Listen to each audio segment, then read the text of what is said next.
sartu nahi hemen, ze goza osoan talde gatorri dira eta bio bakarrik.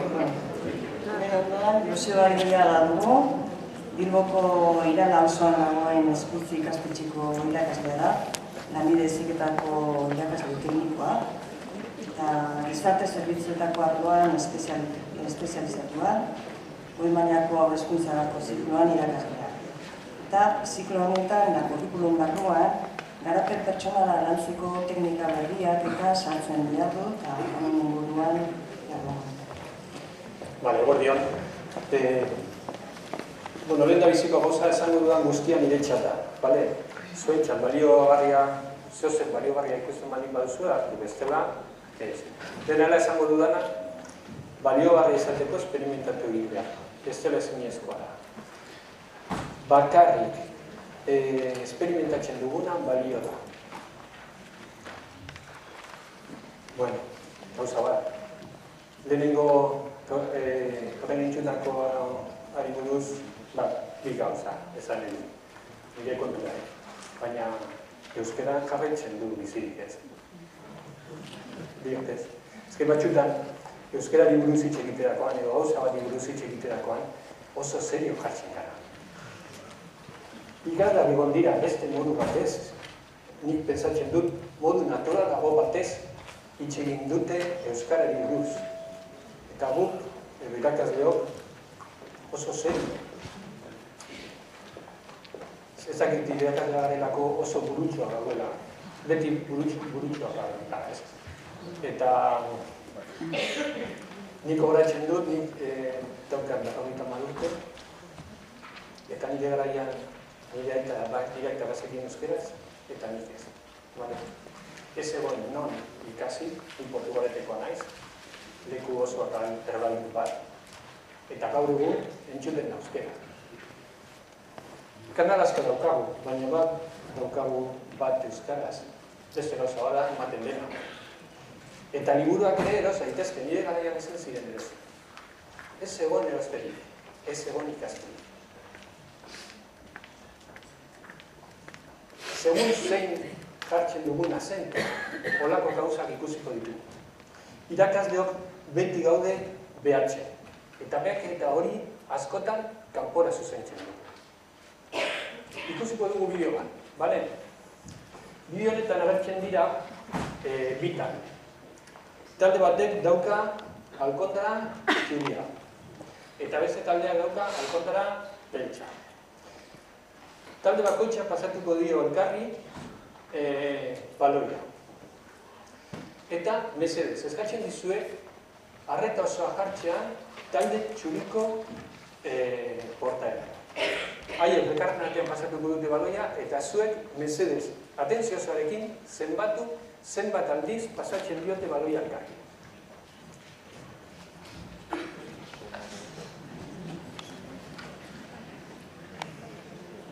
Norbaitek hau ikusi baldin badu, edo horretik ikusi eta baldin badauta mesedez izilu. Eta, zenbatxu, posible da ikuste aukitxea. Eta interesgarria da bakoitzak zer ikusten duen. Horrela, elkarri pasatzen dioten, zenbat aldiz, zenbat.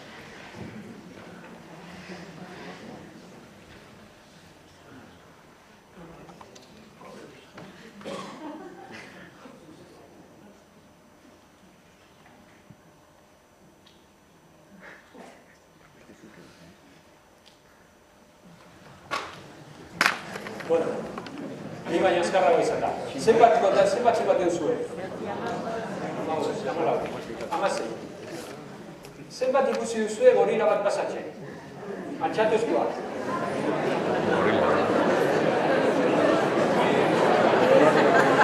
Eskuak, mesedez, altxatu, nortxuk ez duzue gorila bat pasatzen. Altxatu eskuak, mesedez. Altxatu. Begiratu atxera, begiratu, mesedez. Begiratu, ez zaretela bakarri. Vale? Orain berriro ikusiko du.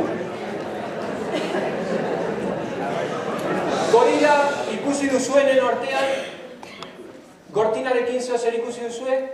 Zekin? Gortina. Jokalarien artean zero zer ikusi duzue? Bat gutxiago, persona bat, bakarra. Beste bat, bi, hiru. Nortxu gehiago ikusi duten jokalari bat gutxiago? Bale, ikusi bezez, dezeok begiatu zen bat ikusi dute. Orain berriro ikusiko dute.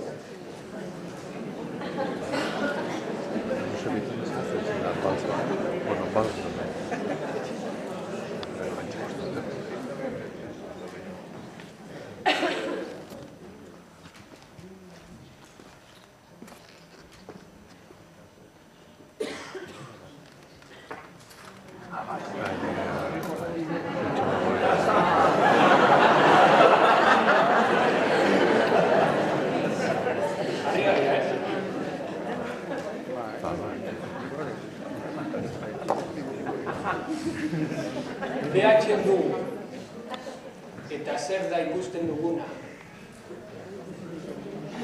Da errealitate osoa? Hor pasatu dira gauza asko, baina guk atentzioa bakarrik jartzen baldin badugu gauza batean, beste gauza asko ez ditugu ikusten. Nik hau egin nuenean lehenengo aldiz, ez nuen ikusiko dira. Ez nuen ikusten. Gutxi gora bera erdiak ez ikusten. Eta gorila ikusten dutenen artean, ere ez dute gortinaren aldaketa. Edo persona bat joaten dela. Eta guk, behak eta erabiltzen dugu egunero. Eta pentsatzen dugu, behatxaile osona garela. Terbea, denbora guztia gaude behak eta egiten.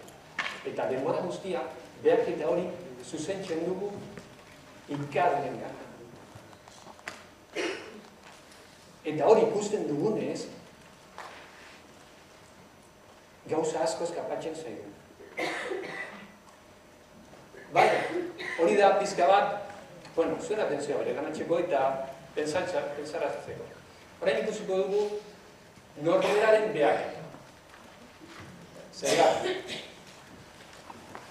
Zein horrean, kanpora zuzentzen dugun behak eta orain ikusi dugunez ez da oso zehatza, eta kanpora zuzentzen dugun behak eta hori askotan norberaren barruan gertatzen diren gauzak ahazten ditugu.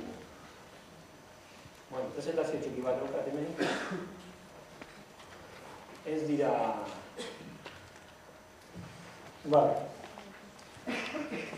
Lehenengo gauza. Randy Paus da tipo bat, ikusi nahi baldin baduzuen YouTube, badauka bere bideo batzuk eta hori egitez, garriak dira.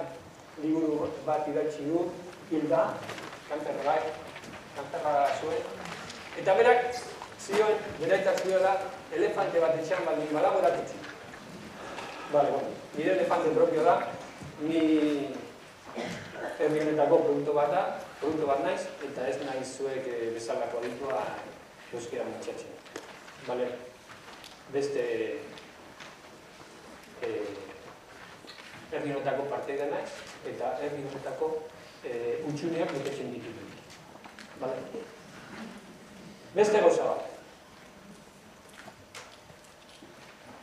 Haur guztiak, ikasle guztiak ez ditugu onartzea. Suposatzen da, onartu behar ditugula. Hori esan digute, baina hori non, zein herrialdea, zein lurraldea, zein planeta, Martitzen, Venusen, nik nire familia guztiak ez ditutu onartzea, kostatzen zain. Nola onartuko ditu ikasle guztiak?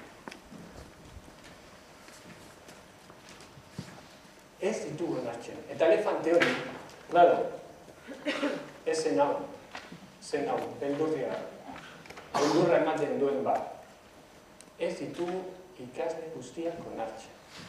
Eta horrek, eragina dauka gure lanbidean.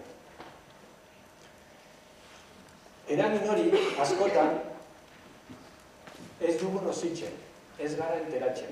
Eta pentsatzen dugu, ikasle edo hor guztietara heltzen garela. Eta oso teknikari onak izan gaitezke.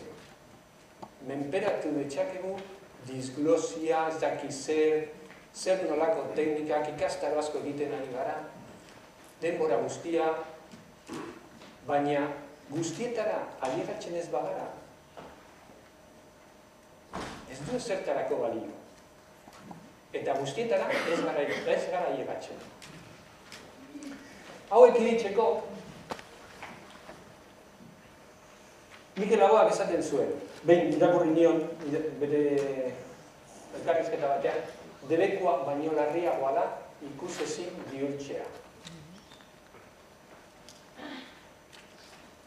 Gure geletan ikasle asko dira ikusezinak. Gure geletan ikasle asko nabaritzen dute gure argi hitz egiteagatik, gorrotoa, mesprezua, ezin egona, eta bar, eta bar, eta bar. Baina askotan guk ez gara enteratzen hori egiten ari garela. Eta egiten ari gara.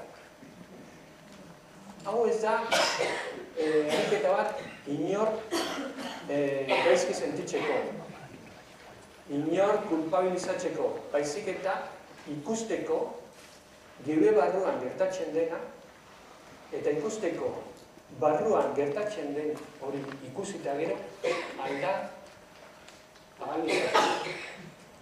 Orduan, proposatzen dizuegu ariketatxo bat. Baina lehenengo, argi eduki behar dugu printzipio bat. Hau ez da, inor gaizki sentiaratzeko, baizik eta gure barruan gertatzen dena ezagutzeko. Hau ere nik lehenengo aldiz jarri nuen praktikan FP, lanbide heziketan. Nik ematen du, klasea ematen ditut lanbide heziketan eta haur hezkuntzan. Eta orduan, ikasleak joaten ziren praktiketara.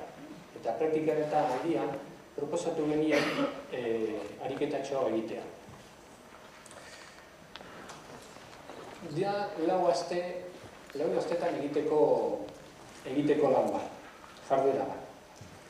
Apuntatu kuaderno batean, gustoko dituzuen bi umeren edo bi ikasleren izenak. Momentu batean, pentsatu zuen gustokoan diren ikasle batean. Beleaga, harrapa dezakezu. Ni haur hezkuntza bani manaiz, eske Mikel potxorra da bat da. Eske ikusten dudan bakoitzean, eske irribarre geratzen da. Edo, beste bi, gustatzen ez zaizkizu. Pentsatu, klasera zoazela, eta zein izango zen, edo zein gustatuko litzaizuke ez etortzea. Ze erraz topatzen dugu, eske, hau ez badator, eguna argitzen da, ez berdin ezak da. Erraza da, baina askotan ez gara ohartzen. Eta bilatu ere beste bi ni frio ni calor. Eski hau altxairu bezalakoa da, ez du hitz egiten, ez du ezer egiten, ez du ezertarako balio.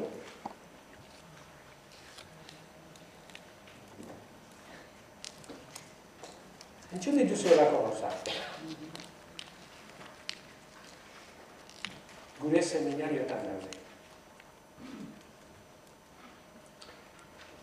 Geure irakasle geletan daude. Ni hasieratik nire ibilbide profesionalean ez nintzen sartu lehenengo aukera ezen izan irakaskuntza. Gero sartu nintzen irakaskuntza. Eta irakaskuntzan sartu nintzenean edabekoan nintzen, 35 urte edo, hortik ibili nintzen. Eta orduan, hartu nuen ohitura bat. Ni inoiz ez nintzen sartzen irakasle geletan. Inoiz ez. Han entzuten nuen guztia, zen denbora guztia, es que en este grupo no se puede trabajar.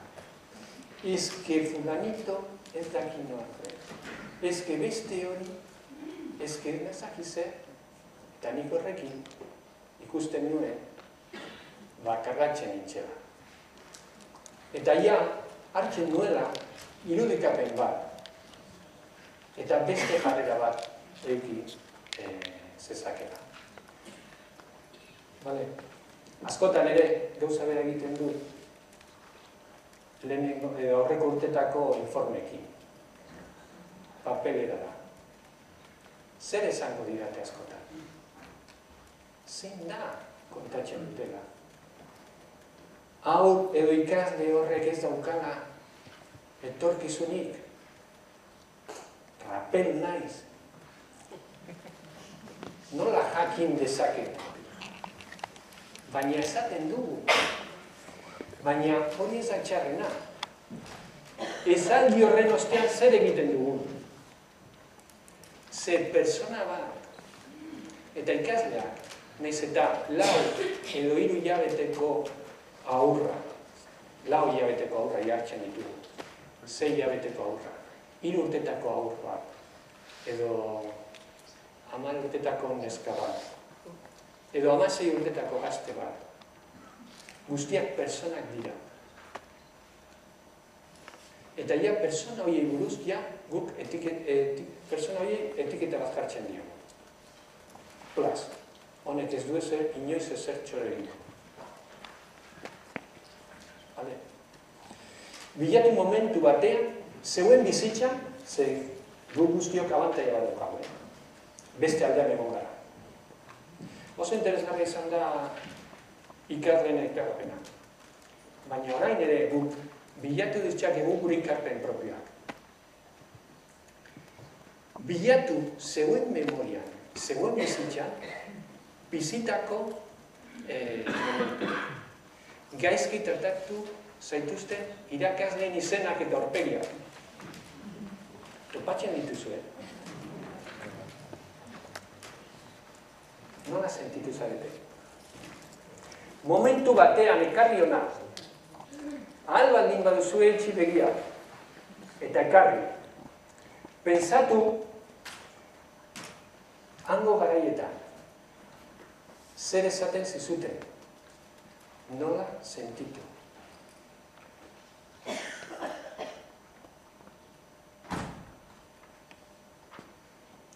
Nik nire bizitzan daukat nire eskarmentuaren. Nik goratzen du, batxiergo 4. mailan, nik ikastetxe batean ikasi nuen. Eta hango fraile batek, pentsatzen zuen nik ez nuela zertarako balio. Bai, benetan nik pentsatzen zuen. Eta nire urrazoi deitu ziren. 4. mailan suspenditu nuen matematika. Batxiergo 4. maila arte, ez nuen suspenditu, baina urte hartan suspenditu nuen. Eta orduan, irakasle horrek deitu ziren nire urrazoi. Eta esan ziren, garai hartan, ez zen gaurko garaia, lanbide heziketa ez dauka gaurko rekonozimendua. Ni joan behar nintzela lanbide heziketara. Ez nintzela kapaza ikasteko. Berak esan da. Eta argudiatu zuen, Bale? Garai hartan, beste egiten ziren berreskurapenak abuztuan, ikastetxeak antolatzen zituen abuztuan klaseak. Eta gero abuztuan egiten zenuen azterketa eta gaintzen zenuen iraian. Beste irakasle batekin topo egin nuen, oso ondo egin nuen azterketa, 9,75 barkatera nuen. Persona bera nintzen. Eta bera jarri zuen, muy bien, Joseba. Bai, muy bien jarri zuen. Eta hortik aurrera, nire bizitzan, matematikan, atera gura, notari, txarren izan da, 9,5. Bale? Baina beste batek pentsatu zuen. Eta bideratu nahi.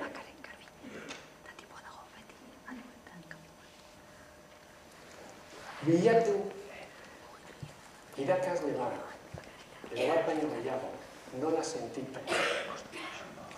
Pentsatu orain, guk ere askotan gauza berak egiten ditugula. Nozitu gabe. Ez nozitzeak, ez du esan nahi kalterik egin ez dugula. Edo eragina ez duela guk egiten dugun portaera. Askatasuna aldarrikatzen dugu etengabe. Gure herrian, askatasuna oso hitz importantea da. Baina niretzat, benetako askatasuna lortzen da hemen.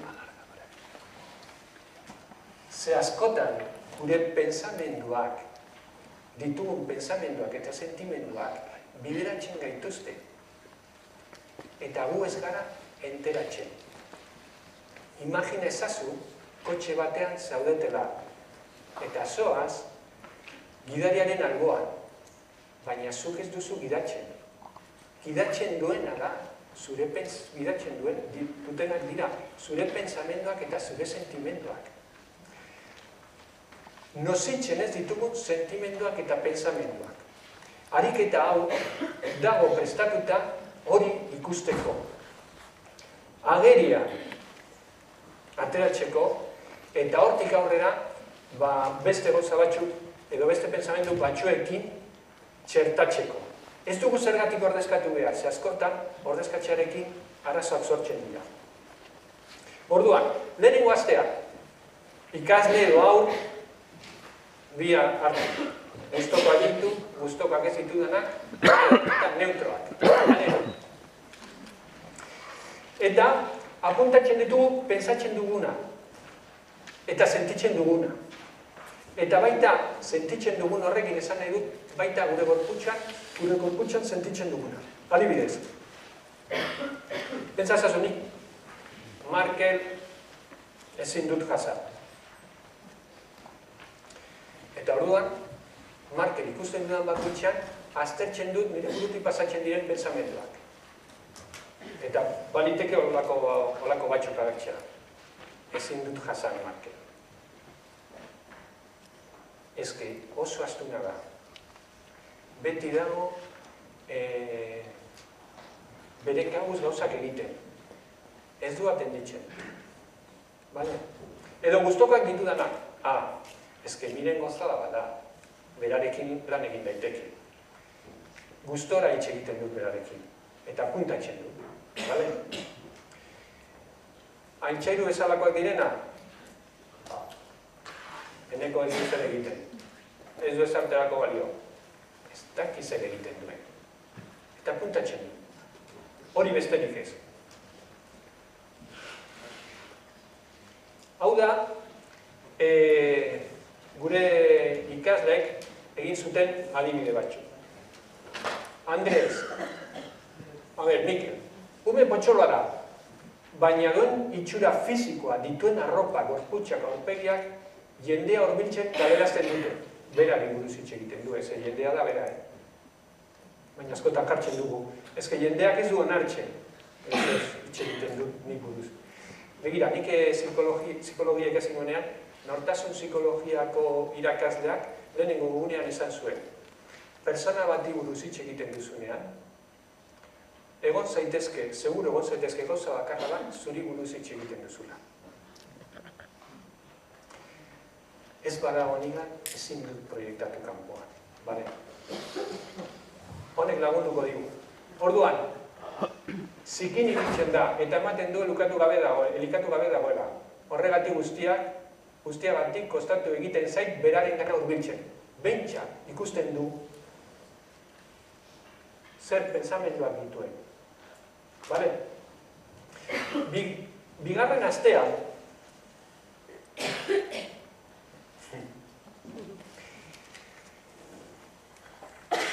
ipuin bat kontatuko dizuet. Bazen behin, Hau da sufri ipuin bat. Askotan ere guk irakasleok ahazten dugu hitzak bakarrik ez direla erabili behar. PNL, Programación Neurolingüística, dio, hitzarekin lortzen den mezua da 7%. Ikusmenarekin 100%. Eta kanal sinestesikoa, sentimenduak, sensazioak eta horiek mugitzen ditu beste guztia. Eta orduan Sufi ipuin honek dio, bazen behin agure zahar bat herriko sarbideko iturri ondoan ez egitegunak ematen zituena. Behin batean, gazte bat hurbildu eta galdetu egin zion. Ez ditut ingurukoak ezagutzen. Nolakoak dira hemengo biztanleak? Agureak galdera batez erantzun zion. Nolakoak ziren zure hiriko biztanleak? Berekoiak eta gaiztoak. Beraz, oso pozik nago handik atera naizelako. Eta orduan agureak erantzun zion. Horrelako zeak dira hiri honetako biztanleak. Berandago beste gazte bat, agureari hurbildu zitzaion. Eta galdera bera egin zion. Nolakoak dira hemengo biztanleak? Agureak galdera bera egin zion. Nolakoak ziren zure hiriko biztanleak? Onak, eskuzabalak, abegikorrak, jatorrak eta langileak ziren. Lagun asko nituen, eta pena handia hartu dut alde egitea. Hemengo biztanleak ere horrelakoak dira. Erantzun zion agureak. Abereak kutxura eraman zituen gizon batek agurearen eta gazten arteko elkarrizketak entzu zituen. Eta gazteak alde egin zuenean agureari esan zion. Nola eman ditzakezu erantzun guztiz ezberdinak galdera berbera izan da. Begira erantzun zion. Norberak unibertsoa bere bihotzean darama. Lehenago, ezeronik aurkitu ez duenak, hemen ere ez du aurkituko. Personak dira, beren baitan aurkitzen dutena. Aurkitzea espero dutena, aurkitzen dute beti. Aurkitzea ikasle batengan, haur batengan, aurkitzea espero duguna, aurkitzen dugu beti. Beti. Osea, kontuz ibili behar dugu, jartzen dugu arretarekin. Orduan, bigarren astean, proposatzen da beste ariketa gauza bat gehitu. Bale? Behin, pensamenduak eta emozioak nozituta, ez dizuegu eskatzen aldatzeko portaera. Baizik eta, behin nozituta, zer nolako portaerak dituzue pensamendu horiekin. Pensamendu eta sentimendu horiekin. Adibidez, Mikel ezin dut jasan. Daukak pensamendu. Eta orduan, nire burua ikusten dut, holan egiten, Mikel hortik dator, edo ikusten dut, klasean, Mikeli ez dio dala galdetu. Edo, erantzuterakoan, beste modu batez erantzuten dio dala. Beste doinu bat. Eta galdera bat egiten didanean, egiten dut ez ikustearena. Edo, egiten dudana. Edo Mikel hortik dator, eta galdera bat egiten dit, eta nabaditzen dut hemen zabelean. Edo bat batean, tensatu egiten naiz. Bale, irakaude daukagu da, tensio asko. Bai. Baina ez haiek ere, produzituta, gure pensamenduek produzituta, pentsatzen duguna eragina dauka geuna. Eta eragina dauka egiten dugun, edo erabiltzen ditugun hitzekin, erabiltzen ditugun doinuekin, erabiltzen dugun jarrerekin. Eragina dauka. Hau, pentsatzen dugu horrela bera. Baina benetan bizitzen dugula horrela. ariketatxo bat egingo dute. Hainbeste ordu pasata hemen ezarrita, eskertxekoa da altxatxea. Eta orduan behar dut bolondrez bat behar dut. Da oso ariketa erreza, bolondrez bat behar dut. Segiro egingo duzu ezuek, baina da eredu gisa egiteko. Mesedez. Bolondrez bat. Venga, etorri da, mesedez.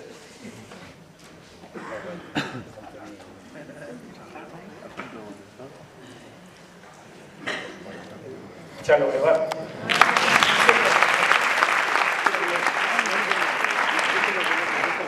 Zure izena?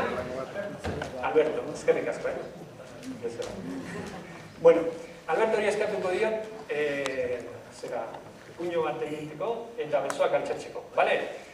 Ez, horrela. Eta zu, saiatu besoak mantentzen. Nik saiatuko naiz geizten, baina zu, saiatu hori ez gertatzen, bale? Bueno. Bale. Ederto, eskerrik asko. Beste, bigarren zatia. Orain, pentsatu behar duzu, errepikatu behar duzu, pensamendu bat. Nik esango dizudan pensamendu bat. Bale? Pensamendu hori da, ahula naiz, ez daukat baliorik. Bale? Mesedez, hamar aldiz errepikatu. Ahula naiz, ez daukat baliorik. Hamar aldiz errepikatu ondoren ezak.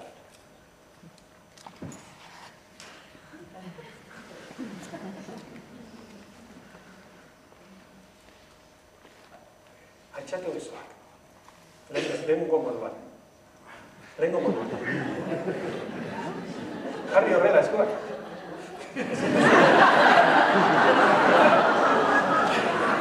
Jarri horrela. Vale. Egin indarra, nik ez geizteko.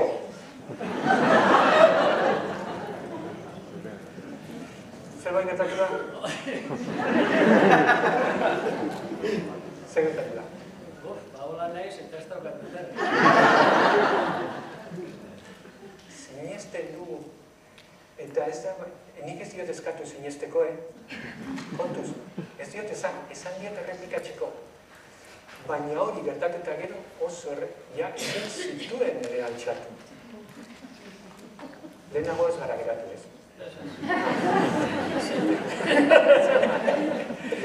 Venga, beste gauza bat, orain, pentsatu, hamar aldiz, indartxoa naiz eta beleetxoa naiz.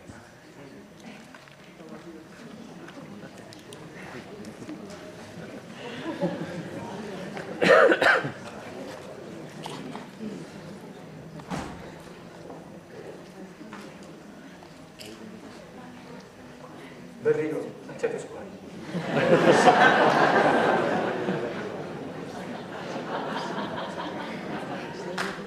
Lehenengo aldiz, indartxoa.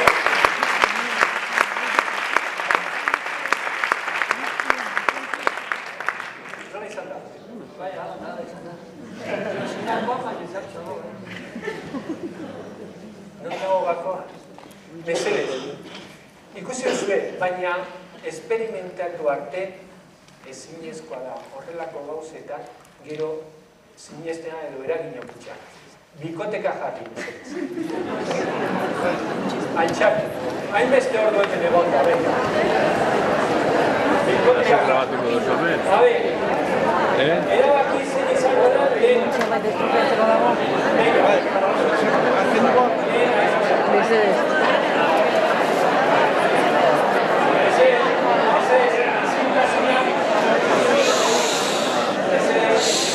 Ezintasun pizka bat, gero duko dugu denbora txiki bat esateko, bale? Baina, ja erabaki duzte zein da lehena, bale? Orduan, lehena, besoak altxatzen duena, hori altxatu baino lehen, errepika dezala bere buruari, ahuna naiz eta ez daukat baliorik. Erresteko. Lehenengoan ja, ahula naiz eta ez daukat baliorik. Ahula naiz eta ez daukat baliorik. Hamar aldiz. Ahula naiz eta ez daukat baliorik.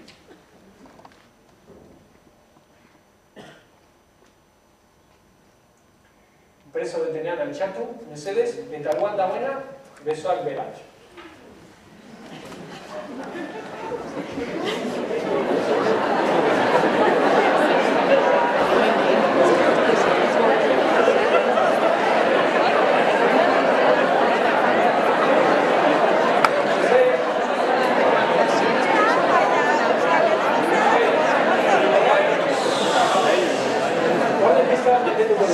Orain, errepikatu.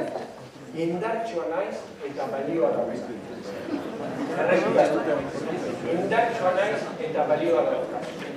Indartsua naiz eta balioa dauka. Indartsua naiz eta balioa dauka. Indartsua naiz eta balioa dauka. Antxatu berriro eta egokoa zaiatu.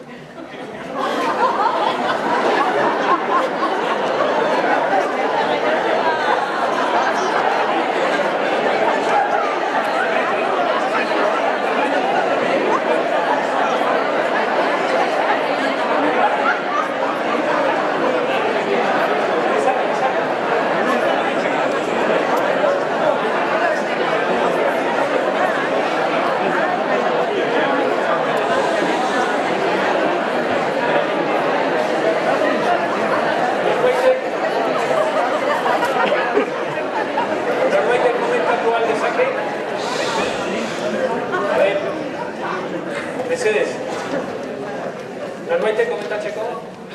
Uzareko litxedake iritzen bat edo beste txutea?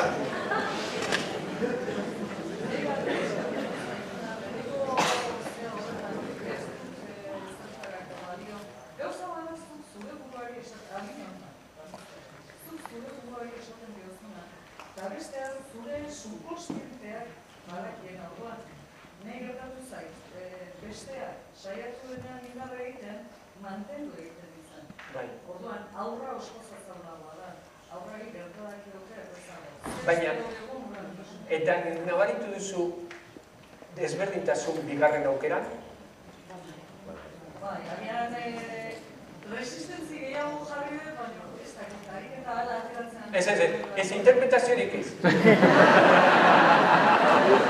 Burua, a ber, buruak agindu nahi du. Agindu nahi du. Hemen, nahi duguna da, zer sentitu duzu. Zurekin nor egin du? Ezin izentabigarren antize bajatu, ezin esko izentabigarren nien desoa bajatu. Ez berdintasun bat egon da? Bueno... Ze subkonsiente itxa esan du. Baina subkonsientea tontoa da. Ez que pensatzen dugu azkarra dela, ez tontoa da. Zuk esaten baldin badiozu zure buruari ezin duzu. Zuk esaten baldin badiozu zure buruari egin dezakezu. Batzuk edute sinestriko. Baina behintzat aukera askoz gehiago biko duzula.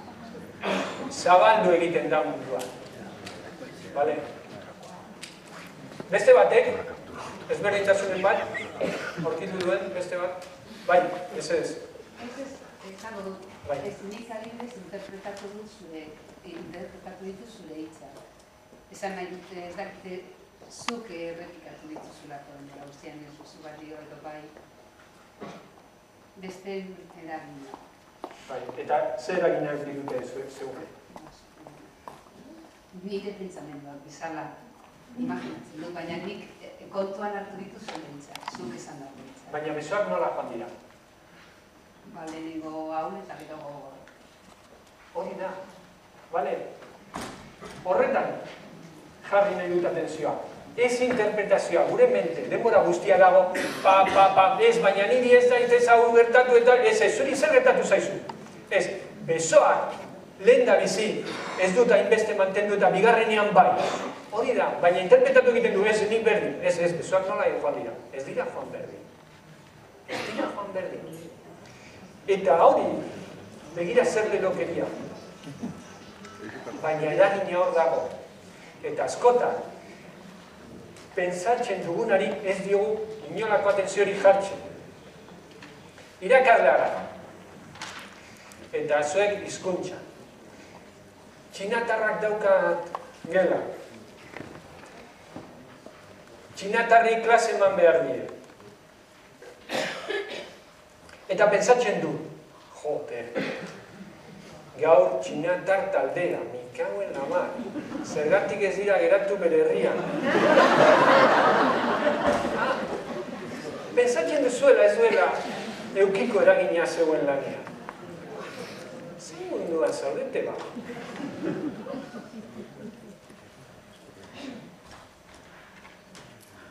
Hauek ez lukete egon beharko hemen. Nola tratatzen dituzu? Nola joaten zara? Nola altxatzen zaren? Nola ikusten duzu eguna? Ezberdin ikusten da.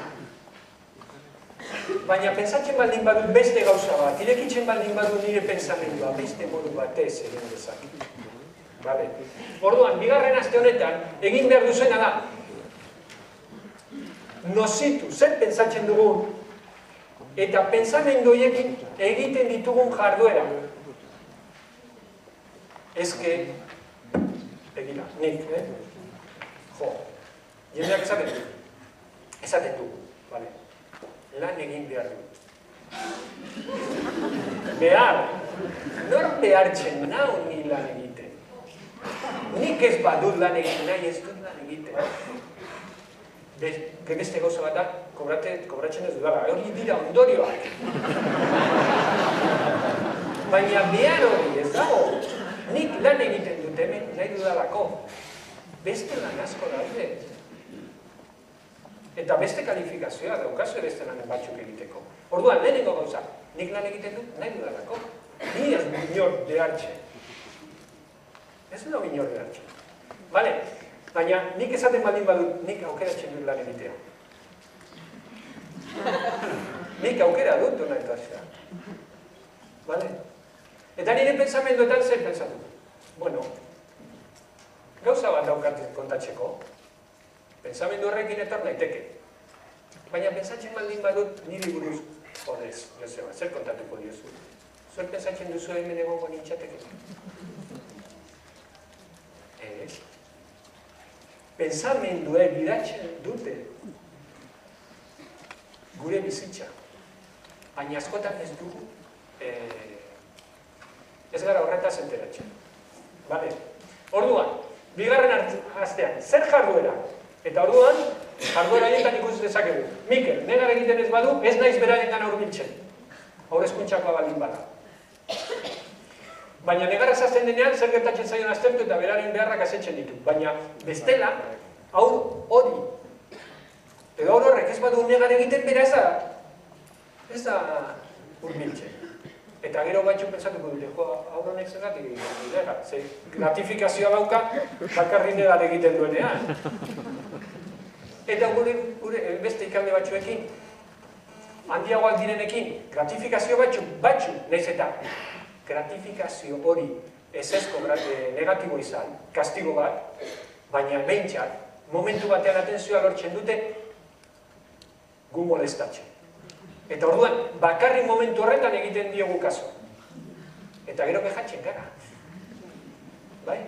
Zer refuerzo positibo ematen ari gara. Zer reforzatzen ari gara. Bale? Orduan, bigarren astea, bakarrik hori egitea. Beste ipuin bat. Niri asko gustatzen zaizkit ipuinak. Ez ipuinak irekitzen dute mente. Burua argitzen dute. Bazen behin,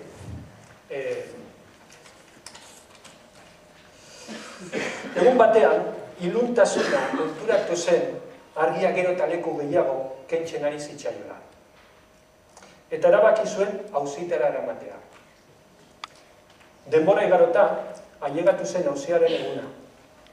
Argia, judiziora aurkeztu zen iluntasuna baino lehen. Epaia eta bakoitzari dagokien abokatua aurkeztu ziren. Denbora pasatzen zen, baina iluntasuna ez zen agertzen. Ez zen aurkezten. Azkenik, epaiak, akitua eta auzi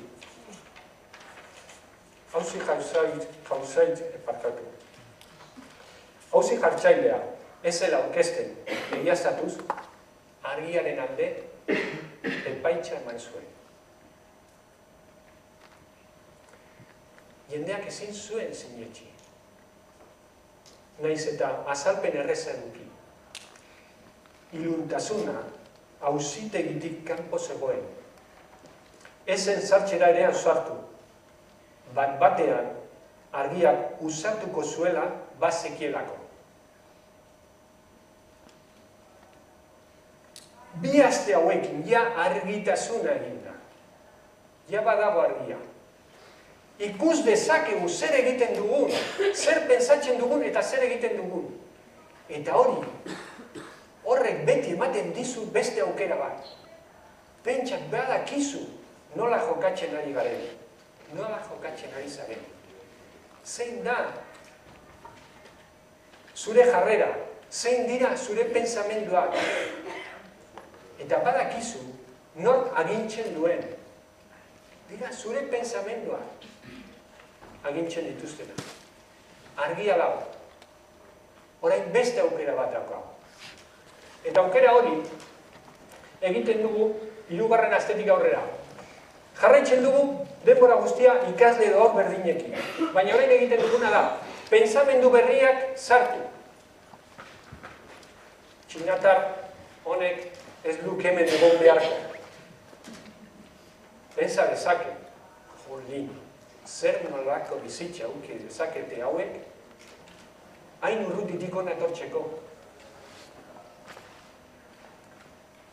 Pentsa dezaket ere, Euskal Herrian ere, hemengo jende asko joan zen Ameriketara.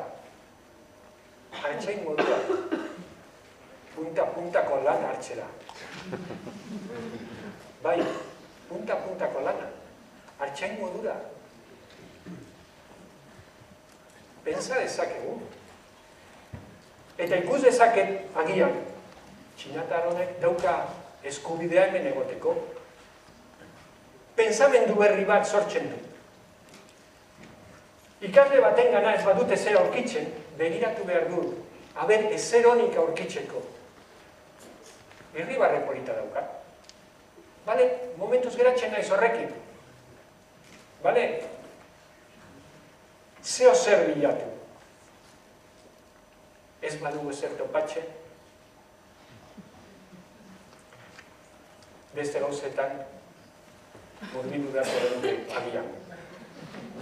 Bai, benetan, lanbide asko daude. Asko. Eta beste asko daude press word eskatzeko. Sistema jarraituko du. Ez da asuntua. Asuntua da nola. Eta guk horrek funtsa gaur. Gure ardura daukagu. Bakoitza berea. Eta hemen egiten ari garena da ardura hartzea. Orduan bilatu behar dugu, zehose. Eta pentsamendu berri horrekin, astebete bat egon. Eta ikusten dugun bakoitzean, pentsatu hori. Bale? 3. astea. Eta Mikel, bueno, honek esan zuen gogoko du, lortu du lehenengo ukatxardatik ez egitea, bera ez da, erruduna, bere itxura, fizikoagatik. Aldatu du, bai? Lehen pesatzen zuen ezkitxura honekin, baina nik daukat. Ni naiz erruduna, itxura hori izateagatik. Nola posible izan daiteke. Gainerazko gustatzen zaio abestea eta dantxatxea, eta hori gogoko ditu. Zeo zer bilatu du. Eta aste horretan, bakarrik mantentzen dugu pensamenduen. Ikusten dugun bakoitzean, pensamendu hori hartzen du. Eta ja, 4. astean, asuntua da, pensamendu berri horiekin jarduera berriak. Nik hau eskuntxako, gela batean entzun dut olako gauza bat. Haur hori autista bat da. Haur horrek zeukan zituen 2 urte. Eta praktiketako zera teknikaria eta hango andereñoak esaten zuen autista bat da. gure ikasle hau egiterakoan, konturatu zen, autista bat da, pentsamendu horrekin, beraren gana ez zela hurbiltzen. Berari ez ziotela begiratzen. Ez zioten hitz egiten. Ariketa hau egiterakoan. Autista bada, autista denez, horko, zer egin dezaken nik? Autista baldin bada, hainbeste ume hemen egon da. Bale? Aldatu zuen. Eta mesedez ez aldatu, hola, lehen ez diote hitz egiten eta hurrengo gunean, hala, atentzio guztia. Ez, oso azkarra izan zen. Eta hasi zen, berari hasi zen begiratzen. Bere begiak bilatzen. Irribarreak egiten. Hurbiltzen. Ez daki zer, pizkanaka. Eta gero etorri zen, lehen izaten genuena, autista zena, ja besteekin hitz egiten du, gurekin hitz egiten duela eta bar. Bakarrik izan zen aldaketa bat. Lehen, beste ikasle batek komentatu zuen, konturatzen zen, etxera zijoana, eta ez zekien, aur bat ere, egon zen, ikusezin horrek, hain ikusezin zen, zen besteak ezin izan zuen ikusi.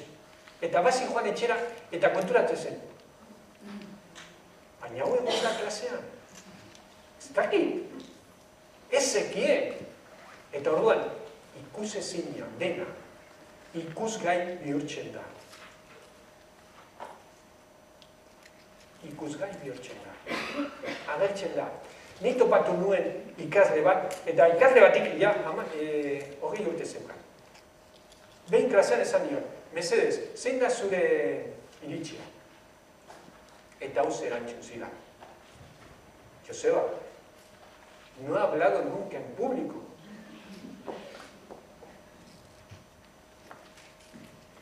No había hablado nunca en público, en una clase. Eta ibilbide osoa egina zeukan. Zerbait esaten digu guri hori. Ikusezina bihurtu zen. Eta ez zuen inoiz aurretik hitz egin. Bale? Orduan, aukera hau ematen digu begirada zabaltzea, beste begirada bat sartzeko, eta gure perimetroa handitzeko. Eta horren ostean, asko hobeto sentituko gara. Zer pentsatuko dugu eta benetan izango da, ailegatuko gara ikasle gehiagotara. Konsienteagoa gara, izango gara, pentsatzen dugunaz. Eta gure bizitza ere, personala ere, alda dezake. Oso ariketa erreza da. Eta nik animatzen zaituztet egitera. Labur bilduz. Pausoak dira. Aukeratu ikasle, irakasle edo hau batxu. Gugan sortzen dituzten pensamendu eta sentimenduak apuntatu. Normalea.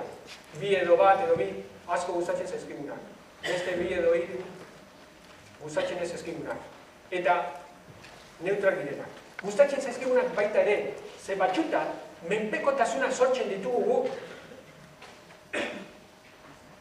Denbora guztia gaude gustatzen zaizkigunekin, eta orduan menpekoa sortzen dugu. Menpekotasuna. Noren beharra zentzen ari gara? Gure beharra, aurraren gana, aurraren beharra, ikaslearen beharra, noren beharra. Galde dezake, behizaiok gure gure. Eta horrekin, jakin zer egin dezakegu. Bale? Menpekotasun horri buruz hitz egiterakoa. Momentu batez. Ikasle batek izan zira. Konturatu nintzen, denbora guztia, nik bilatzen nuen ume hori. Eta orduan, ume hori, lehen beste umerekin bakarrik jolasten zuen. Baina gero ez, ohitu egin zelako, andereinarekin egoteko. Barkatu. Eta orduan, gero kexatuko gara. Horrek ez daki bakarrik ibiltzen. bai? Eta guk ere sortzen gara, sortzen ditugu gauza. Orduan, ikasleen aurrean erakusten dugun jarrera behatu eta idatzi, aurreko pensamenduak berriekin ordezkatu eta ohiko jokabideak aldatu. Askotan esaten dugu,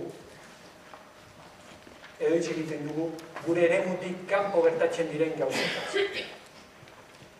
Baina guk bakarrik daukagu asunto bat. Denbora ez dute edukiko asuntoen azalpen oso zehatza edo behar den moduan esateko. Baina niretzat badaude 3 asunto mota. Batzuk dira nireak, beste batzuk dira zureak, eta beste batzuk dira errealitatekoak, edo nahi jaingoikoak. Nireak dira, nik ardura daukada. Nire gelaren antolaketan nire ardura da. Familiaren antolaketan, ez da nirea, familiarena. Institutoko antolaketa, instituto zuzendariarena edo ezaki zer, nire zati bat bai, baina beste zati ez. Baina batxutan, nire asuntotan ez nago, beste asuntotan nagoelako. Txinatar hau honek ez luke hemen egon beharko. Zergatik? Eusko Jaurlaritzak erabaki du, edo delegaritzak erabaki du hemen egotea. Asunto hori ja janjatuta dago. Zenbat denbora egongo naiz nik esaten, honek ez du hemen egon behar.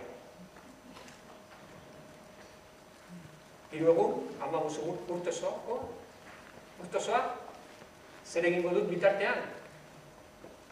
Besteen asuntoetan, baldin banago, nor dago nire asuntoetan? Nor dago? Nik zure asuntoetan baldin banago? Zuk zure asuntoetan baldin bazaude? Nor dago nire asuntoetan? Zagoina. Nire asuntoa da. Tekniko modua, askotan entzuten du. Ez daukagu denborarik gauza asko egiteko. Hori pentsamendu bat da. Ikusi, pentsamendu horren ostean zer egiten duzu. Denborarik ez daukaganez, baina dute zer egiten. Edo gutxiago egiten du. Nola Euskalduntxe, Euskal Herriko Euskalduntxe osoa ezin izango dudan ez lortu? Ez dut egiten. Baina zuri ez dagokizu hori.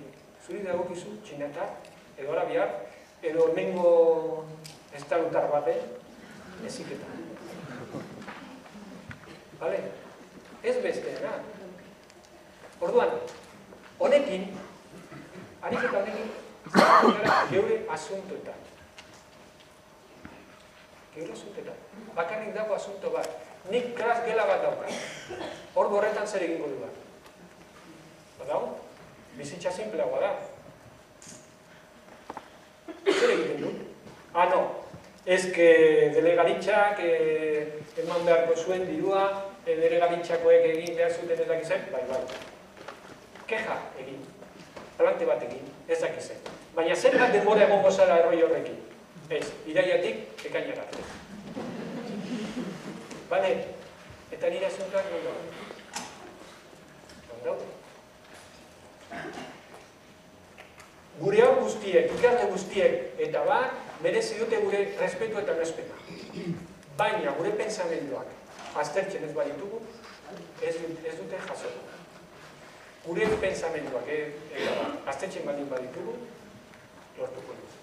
Amaitzeko, oso laburra. Gertakari txo bat.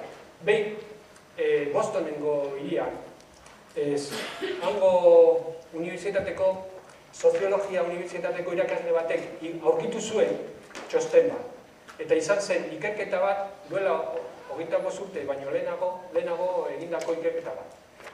Txiro pobre batean, auzo pobre batean, egindako ikerketa bat. Eta han bidali zituzten bere ikasleak hango, egun hartako irakasleak, eta eskatu zien informe bat egiteko, hango aurroiek zer nolako etorkizun edukiko zuten. Eta orduan ikusi zuten, jarri zutela sin la menor oportunidad. Inolako aukerari gabe. Inolako aukerari gabe. Irakasle horrek, txosten hori ikustean, pentsatu zuen, bale, nire ikasleekin jarraituko dut. Eta orduan, esan ziren, bilatu hau guzti horiek non daude, eta ber zer nolako etorkizunik edo zer nolako bizitza eduki duten. Eta harridura sortzitzaio, ze bitzargu beste guztiak topatu zituzten. Bi joan ziren beste herri batzuetara bizitzera eta beste bat hiluzako, ez? Hile egin zen. Eta orduan, harridura bat sortu zitzaien, ze topatu zituzten aukera zera. Media, bataz bestekoa baino, bizitza hobea zutela. Eta hango aur asko, ziren, nagusiak ziren, medikuak, ingenieroak eta bar. Eta orduan, joan ziren haiek ikustera. Eta guztiek erantzun zuten modu berberean. Ezke, zer betatu zen? Eta guztiek erantzuten zuten. Euki nuen maizu bat. Andereño zen. Euki nuen andereño bat. Eta orduan, joan ziren andereño horregara. Eta esan galdetu ziren zioten andereñoari, zer betatu zen? Eta andereñoa bakarrik esan ziren. Nik maite nituen. Maitasuna itxa, askotan, gure lanbidetatik kanpo uzten du.